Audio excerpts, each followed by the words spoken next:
kepada Allah, pada pagi hari ini kita mulai ujian skripsi atau munaqashah untuk S1 program studi ilmu Al-Quran dan tafsir yang pada periode Agustus 2020 ini kita adakan secara online, juga setengah offline. Karena sebagian dosen penguji dan ketua sidang ada di tempat, sementara mahasiswa di luar kampus dan sebagian penguji juga di luar kampus. Baik, alhamdulillah. Kita mulai pada urutan pertama, yaitu Saudari Najla Salsabila dengan NIM 160232, NIRM-nya 16-10-3-4-027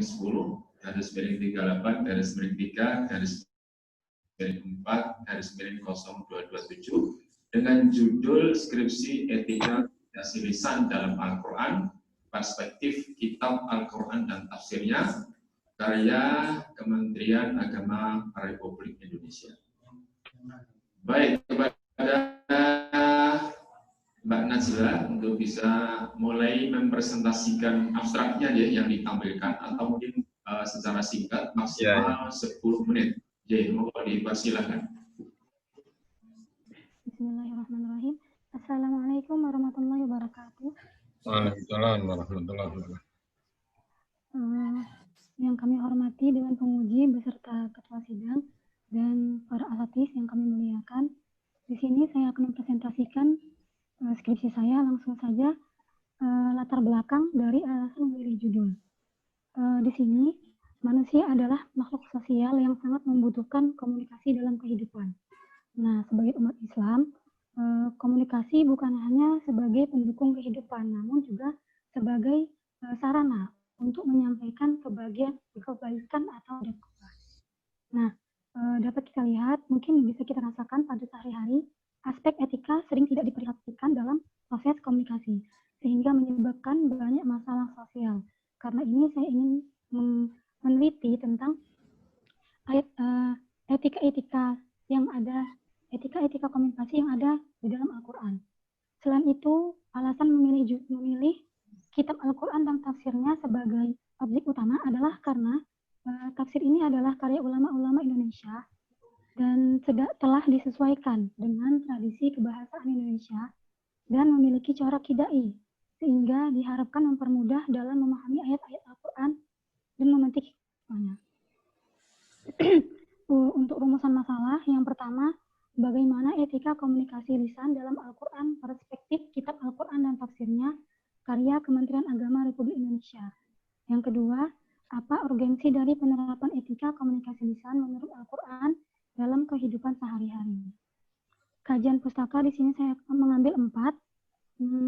Dari beberapa skripsi ini dapat dilihat bahwa tidak berbeda dengan skripsi penelitian saya, di mana penelitian saya itu mengambil dari derivasi kata kaulan. Sedangkan dari berbagai skripsi yang telah ditampilkan ini berbeda. Dan juga dari objek utamanya, objek primernya itu juga berbeda. Kebanyakan dari mereka itu tidak memfokuskan pada satu kitab tafsir saja.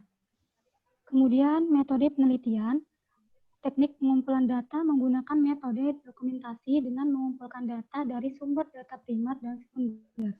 Sedangkan teknik analisa data ada 2 penggabungan, yaitu metode tahlili dan metode maudhu'i atau tematik. Analisa data dan kesimpulan. Saya masuk kepada analisa data. Yang pertama, dari penelitian ini telah saya dapatkan tentang etika komunikasi lisan dalam Al-Quran, perspektif kitab Al-Quran dan tafsirnya diperoleh. Maka dari sini saya mengambil dari kata kaulan, yaitu dari 19 ayat. Saya menyimpulkan ada beberapa etika-etika komunikasi. Yang pertama itu adalah perkataan yang baik dan sudah biasa digunakan di daerah setempat atau biasa disebut dengan kaulan ma'rufan. Yang kedua adalah perkataan yang benar, kaulan sadidah. Yang ketiga adalah perkataan yang jelas atau kaulan baligho yang biasa digunakan dalam berdakwah. Yang keempat adalah perkataan yang mulia atau qaulan karimah. Yang kelima, perkataan yang mudah dipahami atau qaulan maisura dari kata mudah. Kemudian yang keenam, menghindari perkataan yang mengandung permusuhan atau qaulan azima. Yang ini adalah kita menghindari dari kata-kata yang mengandung permusuhan atau yang buruk-buruk. Kemudian perkataan yang lembut atau qaulan layyinan. Kemudian yang terakhir adalah memilih perkataan sebaik-baik perkataan, yaitu ahsanu qaula. Kemudian untuk urgensi penerapan etika komunikasi lisan menurut Al-Quran dalam kehidupan sehari-hari, dari sini dapat dilihat bahwa penerapan etika komunikasi lisan dalam kehidupan sehari-hari adalah agar terciptanya pola komunikasi yang efektif dan inovatif, sehingga pesan yang ingin disampaikan dapat diterima oleh lawan bicara dengan baik dan tidak menimbulkan kesalahpahaman. Jika terjadi kesalahpahaman ini akan menimbulkan berbagai permasalahan sosial, antara lain kesalahpahaman, antara lain adalah ketidakpuasan dan kesenjangan sosial, sehingga hal ini dapat menimbulkan permusuhan di antara masyarakat. Sekian presentasi dari saya. Jazakumullah khairan katsiran. Terima kasih. Assalamualaikum warahmatullahi wabarakatuh. Baik, kepada Bapak Dr. Hajar Maulana bisa memperjelas atau mengklarifikasi kepada Mbak Nasra. Silakan. Yang jauh.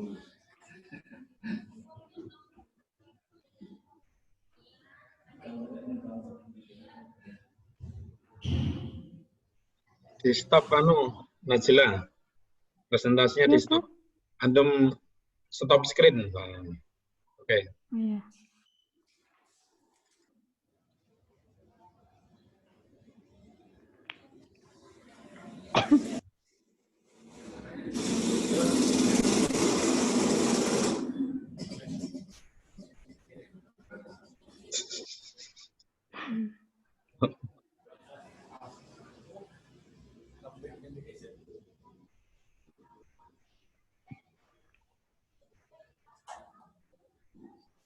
Ya, moga Ustaz silakan. Loh, bukan saya Samsul Hidayat dong.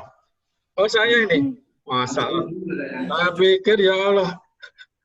Yang jauh dulu katanya. Yo penguji 2 ya saya. Oke. Siap Nat.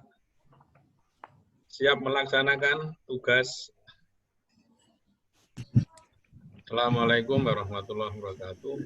Waalaikumsalam. Ini sudah saya beri catatan ya. Iya, Ustaz. Pertama, judul ya. Judul itu coba dibuat bahasa yang benar ya. Ini kan ada banyak pengulangan ya. Etika komunikasi lisan dalam Al-Quran, perspektif kita Al-Quran, tafsir, karya, itu kan panjang. Nah, makanya cukup etika komunikasi dalam tafsir Kementerian Agama Republik Indonesia. Ya.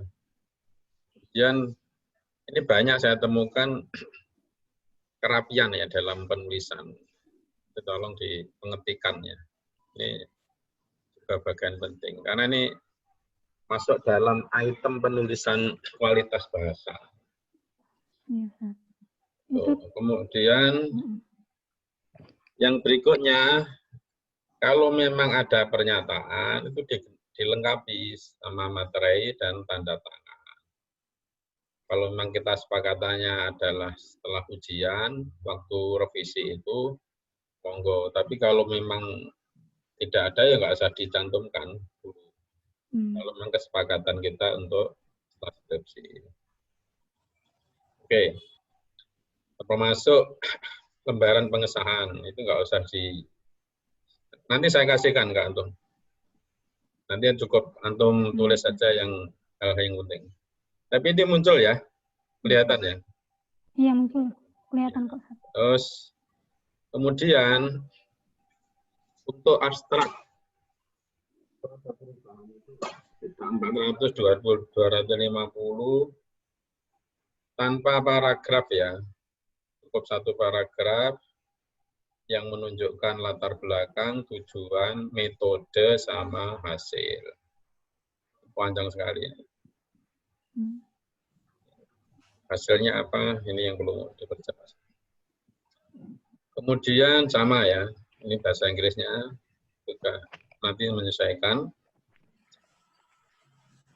Kemudian yang berikutnya, langsung aja ke latar belakang masalah. Kata pengantar ya. Tolong satu spasi saja.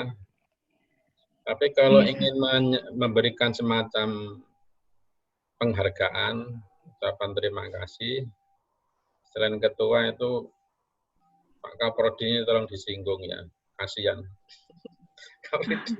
Ya. Kan juga nyebut beberapa nama ini kan nggak keberatan kan kalau nyebut Pak Kaprodi. Ya, ini penulisnya. Ini. Terus sekali lagi sistematika pembahasan.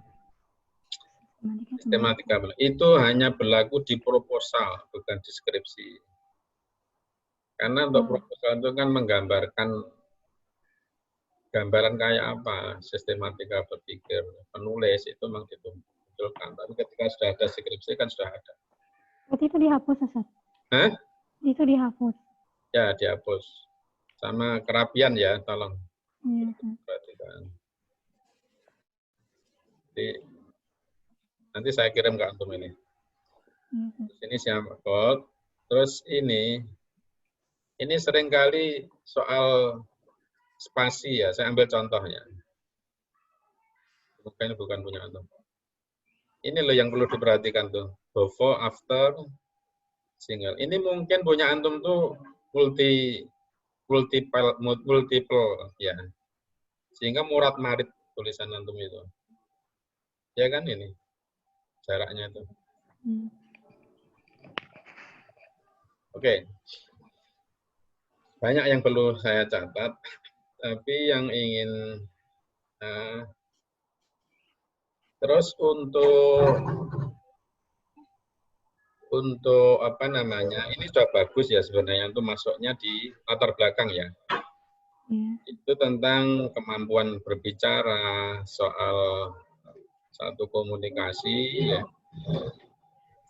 Makanya kemudian ketika ini muncul begini ya, ini kira-kira korelasinya apa ya? Bisa dijelaskan? Menunjukkan itu, Ustaz. Contoh salah satu itu contohnya dalam kesalahan berkomunikasi. Data empirisnya lo ya. Ya, Ustaz. Itu maksudnya contoh apa? Contoh dalam kesalahan berkomunikasi. Ya, tapi justru perdebatan akademiknya itu yang nggak ada. Artinya tentang komunikasi itu, perdebatan akademik itu apa? Ya, perdebatan akademik itu apa? Perdebatan akademik. Artinya dari hasil penelitian dengan hasil penelitian, dengan antara ahli mufasir terkait dengan komunikasi, tentang etika komunikasi itu. Yeah. Ini kan nggak ada, cucuk tiba-tiba antum bicara soal percekcokan, ya, dan seterusnya. Ini malah nggak nyambung, apa? Komunikasinya masuknya di mana? Kemudian penulisan apa namanya? Penulisan catatan kaki itu juga tolong diperhatikan. Ini masih salah ini, ya. Yang benar gimana? Jelas. Ya, Ustaz. Yang benar gimana penulisannya? Ini masih salah, kurang tepat. Kalau memang begini ya, tulis penulisnya siapa, judulnya apa, ya, baru bicara soal webnya, terus diakses tanggal berapa, jam berapa. Ini tidak memenuhi standar sama sekali dan penulisan catatan kaki, gitu ya. Yes, Terus rumusan masalah. Bagaimana etika komunikasi dalam Al-Quran, dalam perspektif kitab Al-Quran dan tafsir. Coba antum jelaskan. Apa yang ingin antum teliti sebenarnya? Etika komunikasi lisan menurut kitab Al-Quran dan tafsir. Coba, terus antum kembali ke ini, kembali kepada hasilnya coba, dan kombinasi dengan hasilnya, gimana? Hasilnya itu tadi adalah berkata baik benar gitu ya Ustaz. Nah, Ya. itu kan kayak ini ya, itu kan konsep-konsep yang bisa antum temui ya. Kan ini kan antum nanyakan bagaimana etika komunikasi lisan dalam Al-Quran. Terus hasil penelitian antum apa? Qaulan sadidan, qaulan layyinan, itu kan? Ya. Dan seterusnya. Itu etika komunikasi lisan atau apa? Lisan, Ustaz.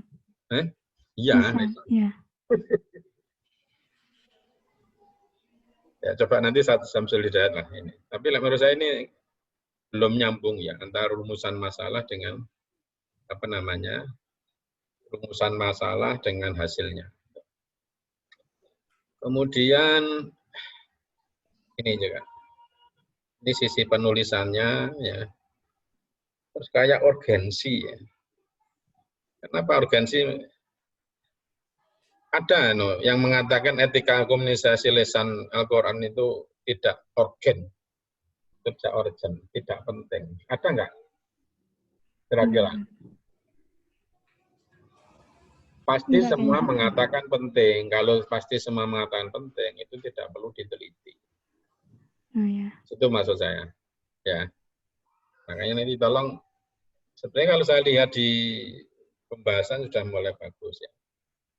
Nanti coba disinkronkan aja antara rumusan masalah itu dengan pembahasan. Antum semester berapa? 9, Ustaz. Oh, masih 9. Kok masih pola penulisannya kayak pola penulisan cepet-cepetan ini? Ya, Ustaz, karena saya pikir yang yang bendrang-bendrang itu. 9 ya. Ini ya. Terus apa sih yang dimaksud dengan manfaat akademik sama praktis itu? Dalam penelitian itu apa? Manfaat akademik dan manfaat praktis. Enggak kedengaran, Ustaz. Manfaat akademik dan manfaat praktis. Ya. Itu apa ya dalam penelitian itu? Yang antum pahami apa? Kalau akademik itu dari keilmuan, manfaatnya dalam keilmuan. Sedangkan praktis itu dari secara penerapan. Oke. Sekarang bagi peneliti itu praktis apa akademik?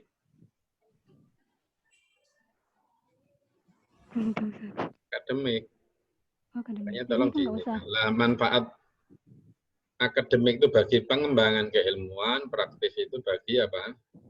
Kemaslahatan umat manusia.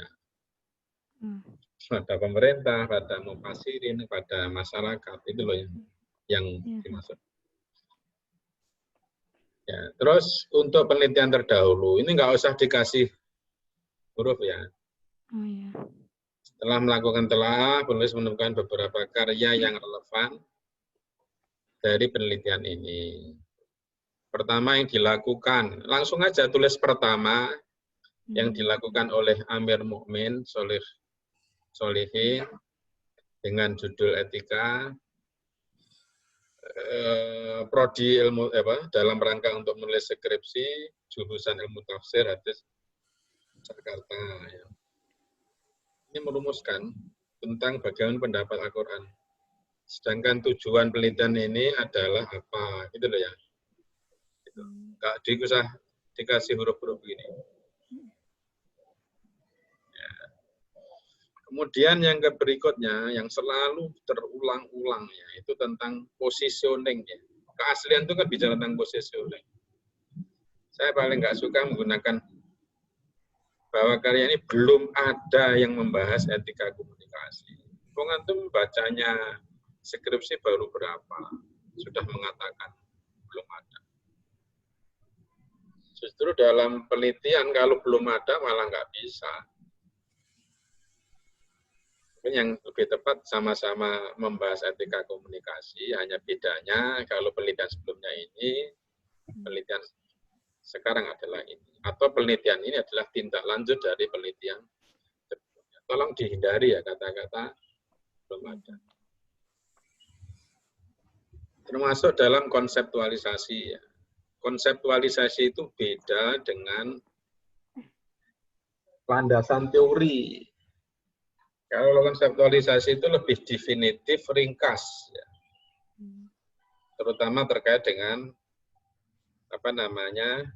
catatan kaki ya, catatan kaki itu yang perlu diperhatikan. Ini terlalu panjang ya untuk bicara etika. Ini namanya kayak landasan teori, bukan landasan konseptual. Ya, ini panjang sekali ini. Terus ini masuk di bab 3. Gini itu masuk di bab 3, tidak di di latar belakang masalah ya. Setidaknya 19 kali ungkapan tersebut, ya, misalnya tentang apa itu diungkap, itu malah justru di bab latar belakang masalah. Gini-gini.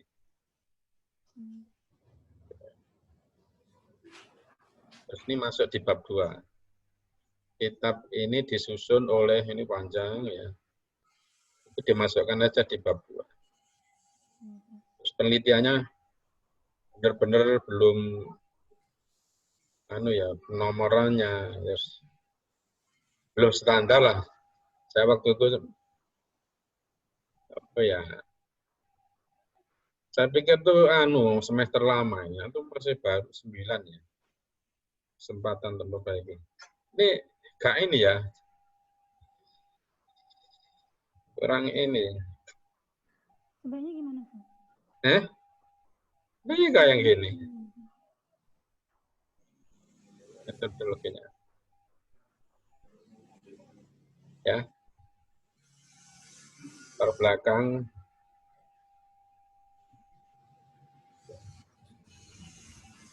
Ya, terus kemudian, ini kan hal yang nggak perlu juga ya, nulis. Ini penting tentang sejarah penulisan ini, tetapi apa hubungannya dengan etika komunikasi? Itu yang juga, ya kan ya. Terus pengertian etika komunikasi itu untuk juga bicara panjang lebar, itu sebaiknya masuk di bab 3. Mungkin yang tepat itu adalah korelasi dengan tema terkait. Itu kan hanya sedikit, nggak mendalam begini.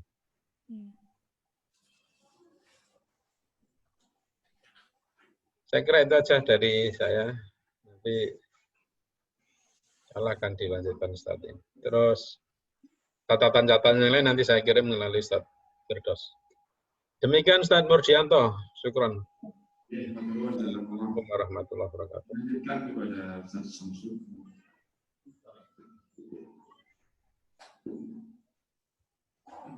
Assalamualaikum warahmatullahi wabarakatuh. Salam warahmatullahi wabarakatuh. Kurang, Pak.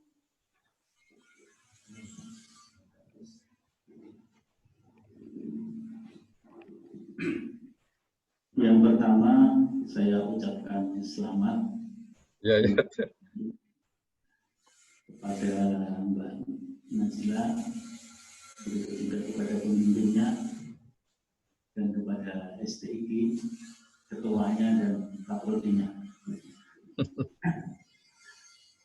Alhamdulillah pada pagi hari ini Mbak Najla khususnya bisa menyelesaikan program pendidikan di SPIG Iskarima dengan menyelesaikan skripsi meskipun ada beberapa catatan koreksi, nanti sudah banyak juga disampaikan oleh Pak Fajar. Yang pertama yang ingin mungkin agak sedikit berbeda dengan Pak Fajar. Jadi kalau abstrak untuk skripsi mungkin ya satu halaman lah paling tidak ya, satu halaman. Mungkin itu sekitar berapa ya? Kalau satu halaman itu berapa kata? Ada 200 atau lebih.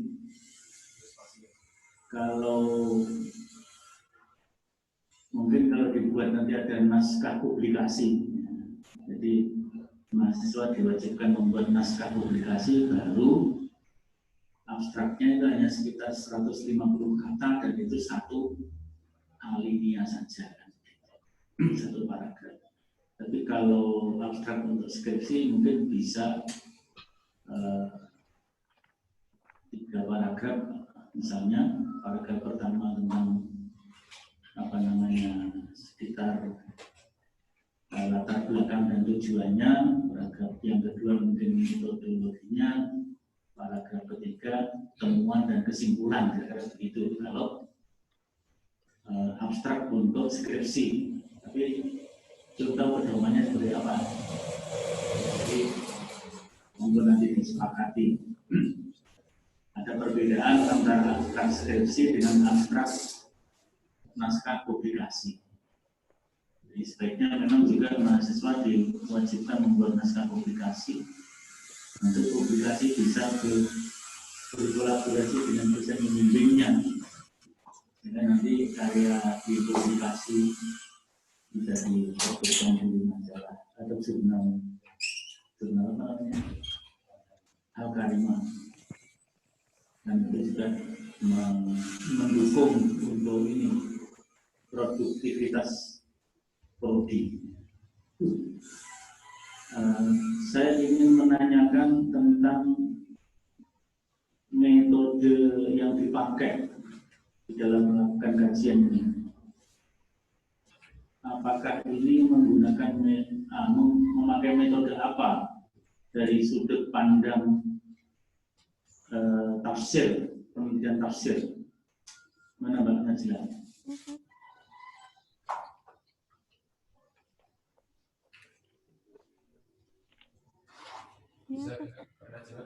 Bisa dengar nggak suara saya? Bisa, Sat. Metode tafsir. Metode penelitian yang Anda pakai dari sudut penelitian tafsir. Gabungan, Sat, antara tahlili dengan tematik. Tematik. Ya. Kalau tematik berarti menggunakan metode tafsir maudhu'i ya. Iya, Sat. Unsur-unsur apa yang Anda lakukan di dalam mengkaji ini sehingga skripsi Anda bisa dikatakan sebagai kajian maudhu'i atau kajian tematik? Unsur-unsurnya apa? Kalau dari metode maudhu'i kan tematik itu berarti dari tema-tema tertentu. Tema saya di sini adalah etika komunikasi lisan. Nah, dari sini saya mengumpulkan ayat-ayat yang berhubungan dengan komunikasi lisan.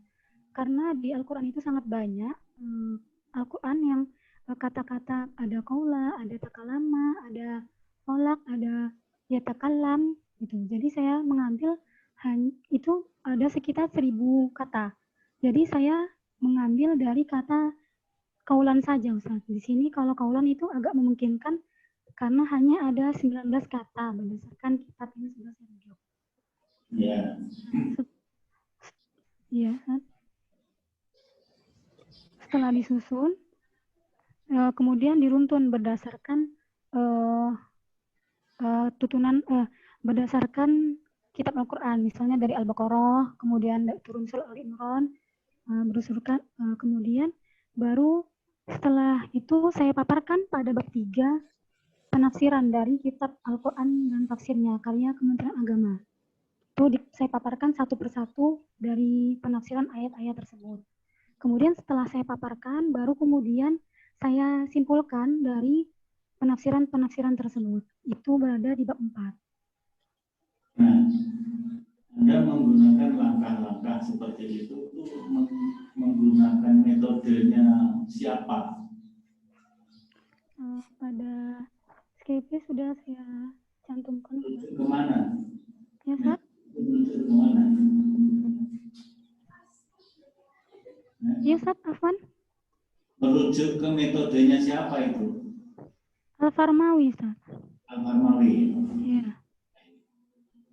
Apakah merujuk ke Al-Farmawi secara penuh atau ada modifikasi?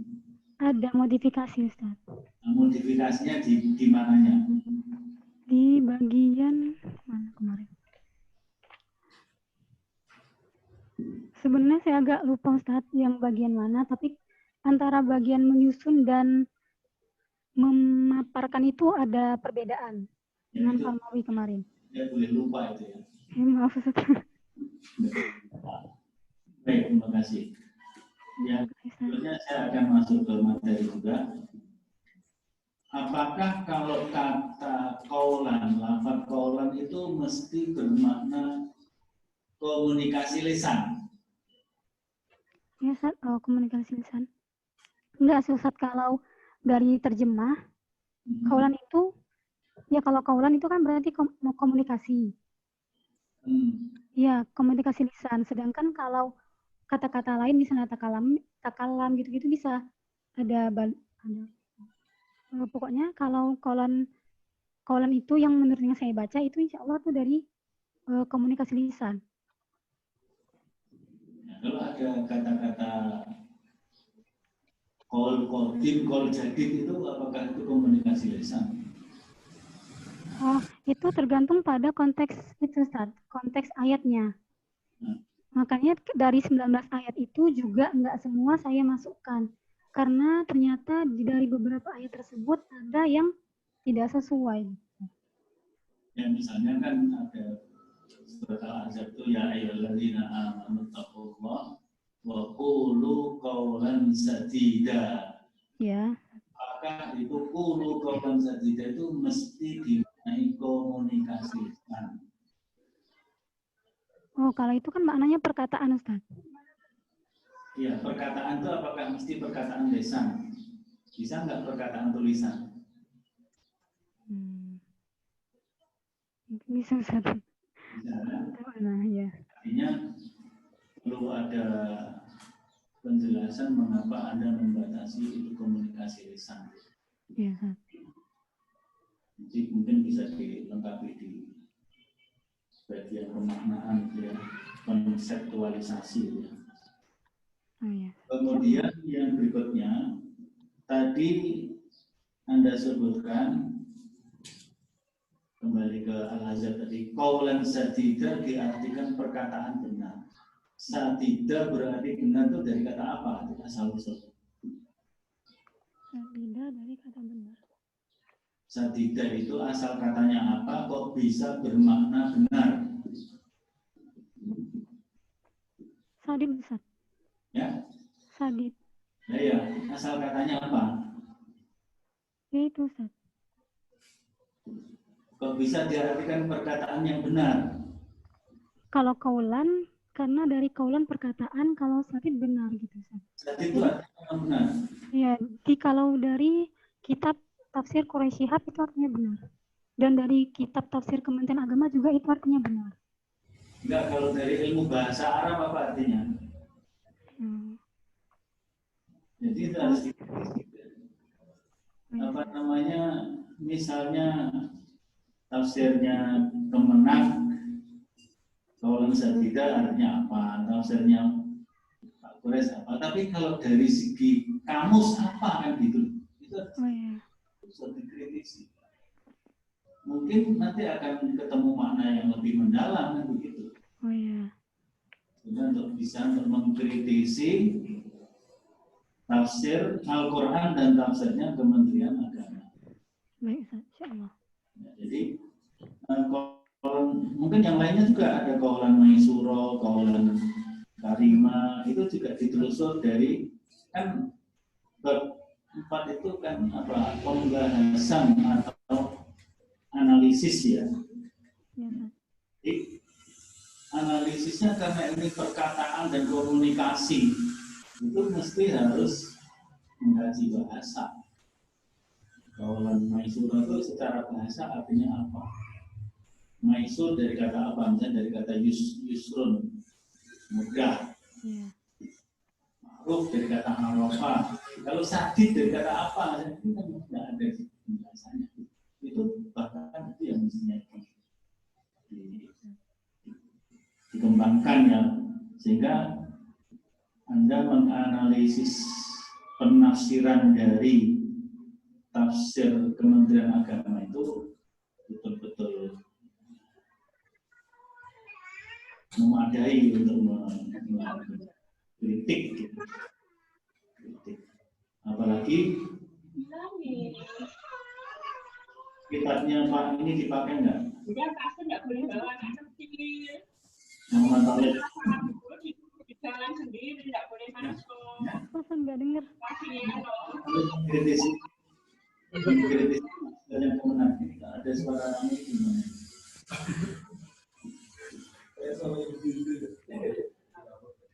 Suara dari dapur.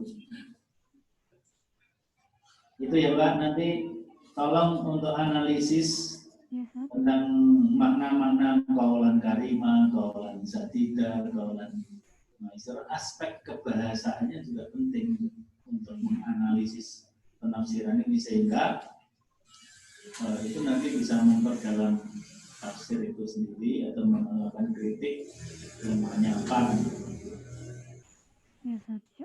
Mungkin kalau tentang beberapa redaksional, saya setuju dengan Pak Fajar, mungkin perlu disederhanakan seperti judul ya, etika komunikasi dalam Al-Quran, perspektif Al-Quran, kitab Al-Quran dan tafsirnya. Tadi mungkin dipersingkatkan pada itu. Etika komunikasi dalam kitab Al-Quran dan tafsirnya karya Kementerian Agama. Tidak usah kata karya, nggak apa-apa. Kitab Al-Quran dan tafsirnya Kementerian Agama Republik Indonesia. Nah itu kan apa namanya, kalau karya itu nanti, atau kalau karya menjadi karya tim Kementerian Agama Republik Indonesia. Istilahnya apa mereka membuat istilah Kementerian Agama terhadap tim penulis itu apa istilahnya?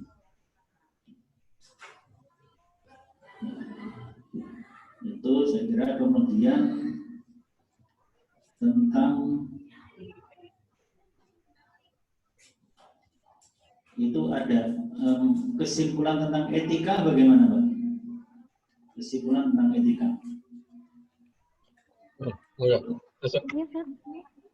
Kesimpulan tentang makna atau etika komunikasi menurut Al-Quran itu etikanya bagaimana? Itu yang di bab 5. Kesimpulannya gimana? Pokok kesimpulannya? Di bab 5, Sat. Nah ya, gimana? Bunyinya gimana? Maka diperoleh pemahaman bahwa di dalam Al-Quran ada beberapa etika komunikasi lisan jika diambil dari kata kaulan, yaitu perkataan yang baik dan sudah biasa digunakan di daerah setempat atau kaulan ma'rufan, perkataan yang benar atau kaulan sadidah, perkataan yang jelas atau kaulan baligho, perkataan yang mulia atau kaulan karimah, perkataan yang mudah dipahami atau kaulan maisur, menghindari perkataan yang mengandung permusuhan atau kaulan adimah, perkataan yang lembut atau kaulan layyinan, dan memilih perkataan sebaik-baik perkataan atau ahsanu qaula. Apakah itu etika itu ya? Apakah itu etika itu? Biasa. Perkataan yang mudah. Nah itu loh. Nah, itu apakah itu etika itu? Jenis komunikasi itu nah. Maka itu ya jenis-jenis komunikasi. Nah, Apakah itu etika itu? Apakah itu akhlak berkomunikasi? nah, Kan akhlak itu misalnya perkataan yang santun, perkataan yang mungkin sopan. Nah, itu mungkin ada unsurnya ya, sebagian ada unsur. Maka tadi kalau sadida itu misalnya ditelusur mana aslinya apa sadida itu, nanti bisa ada beberapa yang bisa diarahkan kepada etika. Karima itu mulia, tapi kalau secara etik maknanya apa? Jadi itu harus ini mungkin perlu pendalaman lagi gitu ya, sehingga tidak terjebak kepada seperti macam-macam komunikasi. Pembahasan ini pernah dilakukan oleh Jalaluddin Rahmat ketika belum banyak bergumul ke Syiah. Masih beliau sebagai seorang ahli komunikasi dan dulu memang pernah aktif di Muhammadiyah di Bandung. Dia belum masuk Syiah, pernah menulis ini maksudnya macam-macam komunikasi. Itu tulisannya Pak Jalaluddin Rahmat. Bukunya judulnya tentang komunikasi dalam Islam. Kalau tidak salah. Ada ini.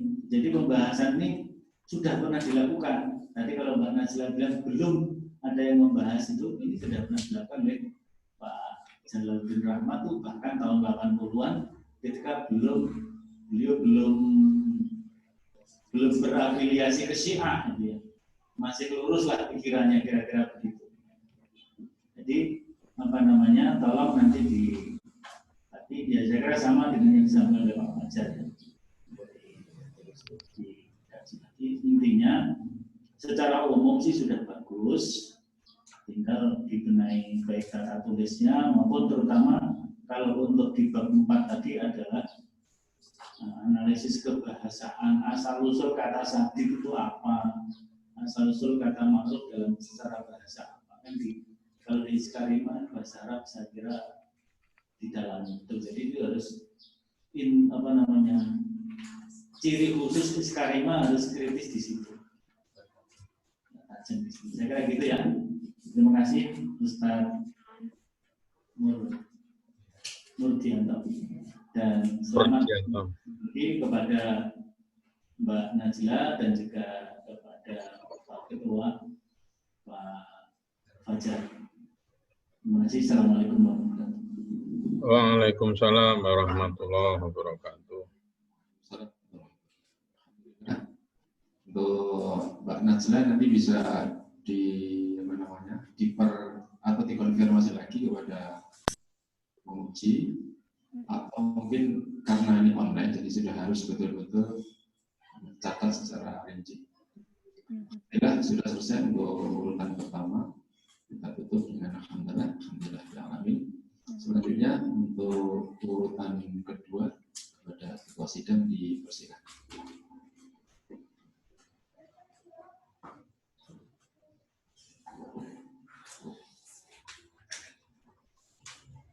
Punya saya sudah Ustaz Firdaus ya.